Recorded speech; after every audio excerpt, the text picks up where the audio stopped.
Salut! Après ces fêtes de fin d'année qui j'espère se sont bien passées pour toi, je te retrouve pour un sujet un petit peu moins fun qui concerne les partiels. C'est une étape par laquelle tout étudiant est malheureusement obligé de passer pour valider sa licence et je voulais juste un petit peu te parler de comment ça se passe, etc. De comment moi je les ai passés, si peut-être mon témoignage peut t'aider à te détendre ou je ne sais pas. Et te parler un petit peu de mon organisation qui est loin d'être une organisation modèle à suivre, hein, mais peut-être que ça peut te rassurer, t'aider peut-être à trouver ta méthode de travail, etc. Donc déjà, le partiel c'est quoi? C'est ton examen final de semestre où tu vas te retrouver à faire une sorte d'évaluation pour chacune des matières que tu as eues lors du semestre. Tu peux avoir différentes sortes de sujets. Par exemple, en histoire de l'art, on peut retrouver les dissertations classiques, mais aussi des analyses d'œuvres,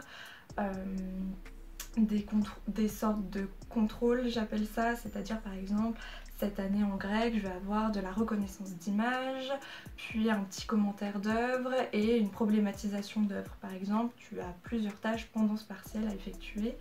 Tu vas avoir des matières un petit peu particulières. Si tu es en deuxième année à Paris 1 comme pour l'iconographie par exemple, tu vas devoir reconnaître certaines scènes, certains personnages dans des tableaux, dans un temps imparti et répondre, il me semble, à certaines questions. Je me souviens plus très bien de ce que j'avais fait à ce partiel, j'avoue. Ce qui est compliqué en première année, c'est que le plus souvent tu n'as jamais fait de commentaire d'œuvre et il peut t'arriver de faire ton tout premier commentaire d'œuvre en partiel. Alors c'est pas forcément une très bonne idée, hein. Évidemment, ce que je te conseille, c'est de t'entraîner avant et de voir si tu peux commenter des œuvres, etc. Mais en ça, normalement, les professeurs tout au long du semestre vont bien vous préparer normalement. Donc après, ça va être un déroulement assez classique. Tu vas te retrouver en amphi avec une place assignée, donc il faut bien regarder le numéro qui t'est donné pour retrouver ta place dans l'amphi. Il me semble qu'en première et deuxième année, c'est 1h30 d'épreuve, ce qui est extrêmement court et très stressant, faut pas se le cacher. Mais en soi, tout étudiant passe par là et on a tous à peu près survécu. Donc c'est toujours une période hyper stressante, mais il faut vraiment se relaxer, se dire ça va bien se passer. Si on a travaillé tout au long du semestre ou que dans un TD on a eu des bonnes notes, bon, ça devrait passer. Ce qui est assez important aussi, c'est d'arriver 30 minutes avant le début de ces épreuves, le temps de s'installer, de trouver sa place, au cas où si on a changé de salle ou si on s'est trompé de salle, pouvoir changer au plus vite, etc.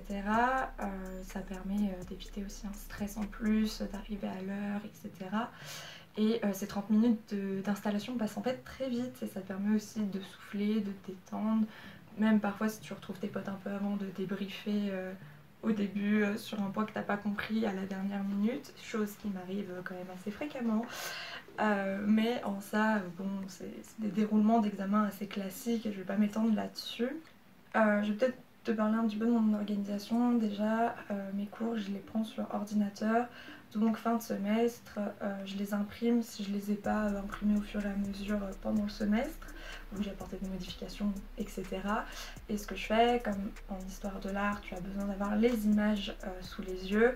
C'est par exemple dans un paragraphe, j'ai parlé d'une certaine œuvre, et ben je vais l'inclure dans ce paragraphe en image et ça te permet d'avoir à la fois l'explication de l'œuvre et l'œuvre sous les yeux pendant que tu révises, ce qui n'est pas négligeable. Aussi si tu as le temps et que tu habites proche des musées ou voilà, tu peux directement aller réviser devant les œuvres. Je le fais pas très souvent parce que généralement je suis pas la personne la plus organisée du monde et surtout pour organiser mon temps. Mais évidemment c'est primordial aussi d'aller voir les œuvres qui sont disponibles en France pour pouvoir aborder au mieux ton épreuve et les avoir vues.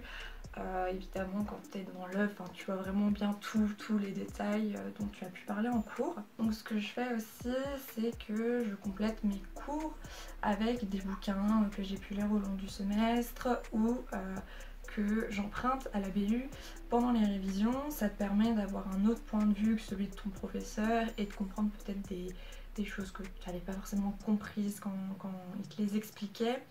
Ça permet aussi de rajouter des informations plus précises parce que ton prof a dû passer plus vite sur certaines informations, etc. Et par exemple en L3, avoir des lectures complémentaires, c'est quelque chose qui est extrêmement valorisé et qui ajoute des points en plus à ta copie. Pour les révisions, je révise beaucoup à la main. Je sais qu'il y en a qui relisent leurs cours à haute voix, etc. Mais j'ai besoin d'écrire et en même temps de le répéter parce que j'ai une mémoire plutôt auditive. Du coup, je répète beaucoup. Par exemple, je fais une fiche sur... Est-ce que j'ai un exemple par exemple, ça c'était pour un contrôle de connaissances. Donc là, tu vois, j'ai l'image de l'œuvre qui est concernée. Et ici, j'ai mis un peu les choses à retenir sur cette œuvre. Et ce que je fais, c'est que je l'écris une fois et je le répète, je le relis, etc. Et comme j'ai une mémoire auditive, ça rend mieux pour moi. Mais je sais très bien, il y en a aussi qui aiment beaucoup répéter à la main. Beaucoup, certains ne font pas de fiches et lisent simplement leurs cours. Et ils ont tellement de chance. Mais du coup, voilà. Et ça, c'est surtout pour des partiels qui vont concerner des commentaires d'œuvres. Où tu auras une œuvre et il faudra faire un commentaire dessus, etc. C'est plutôt cette technique. Pour les dissertations, bah, c'est surtout d'apprendre son cours. Enfin, c'est un peu bête comme au lycée, mais voilà. Mais aussi d'apprendre et de le comprendre surtout et de savoir pouvoir utiliser différents arguments dans différents sens. Normalement, les professeurs vous donnent une méthodologie de ce qu'ils attendent au partiel, etc. Puisque chaque professeur a sa propre méthode souvent. Et au niveau de mon organisation, globalement, c'est un petit peu tout. Je fais pas grand chose. J'utilise beaucoup de carnets surtout et des surligneurs et je sélectionne ce qui est important dans le cours et j'en fais des phrases très courtes pour pouvoir m'en souvenir, mais c'est quand même beaucoup de mémorisation. Et comme je l'ai dit, si pendant le semestre t'as écouté, etc., que tu as eu des bonnes notes dans un TD, bon, ça devrait bien se passer. Surtout qu'en plus, si tu as une très bonne moyenne dans un TD et que tu te rates au partiel, ça compense.